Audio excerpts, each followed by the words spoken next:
पुराने वक्तों की बात है कि एक औरत थी। उसका नाम आमना था और उसका एक बेटा था। उसके शौहर का इंतकाल हो चुका था। उसका बेटा बहुत बीमार था और वो अपने बेटे की बहुत देखभाल करती थी और अपने घर का गुजर बसर भी चलाती थी। वो जंगलों से सेब तोड़ती और बाजार में जाकर उनको बेच दिया करती थी।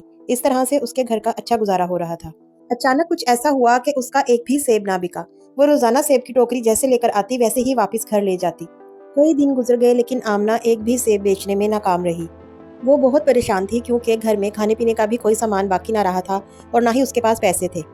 उसका बेटा अब्दुल्ला वैसे भी बहुत बीमार था और वो भूखा रह रह के और बीमार हो गया था। आमना की परेशानी बढ़ती जा रही थी लेकिन वो अल्लाह की जात से मायूस नहीं थी। एक दिन जब वो अपने घर वापस आई तो उसने देखा कि उसके घर की दहलीज पर एक बूढ़े बाबा बैठे हैं। बाबा ने कहा, बेटी मैं बहुत दिन से भूखा हूँ, क्या मुझे खाने को कुछ मिल सकता है? आमना बहुत रहमदिल थी। उसने सेब की टोकरी बाबा के सामने रखी और उनसे कहा, आप जितने चाहे इसमें से सेब खा सकते हैं। इसके अलावा मेरे पास आपको देने के लिए कुछ नहीं। बाबा ने कहा कि मुझे एक गिलास पानी का भी ला दो। जब आमना पानी का गिलास लेकर बाहर आई तो वो ये देखकर दंग रह गई कि उसके घर के बाहर सोने के सिक्कों से भरी एक टोकरी पड़ी थी और वहाँ पर बाबा भी मौजूद नहीं थे। जैसे ही उसने सिक्कों को हाथ लगाया तो टोकरी में से आवाज आई कि बेटी ये तुम्हारी नेक दिली का इनाम है। वो बहुत खुश हो गई और उसने वो सिक्के जाकर अपने बेटे अब्दुल्ला को भी दिखाए और सारा वाकया बताया। दोनों माँ बेटे बहुत खुश हुए और उन्होंने अल्लाह ताला का बहुत ज़्यादा शुक्र अदा किया।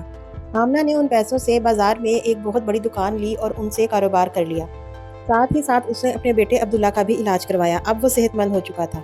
तो इस कहानी से हमने सीखा कि अल्लाह ताला सब्र का फल इंसान को लाजमी देता है। इसलिए हमें सख्त से सख्त मुश्किल में भी उसका शुक्र अदा करना चाहिए। उम्मीद करती हूँ आपको ये कहानी पसंद आई होगी।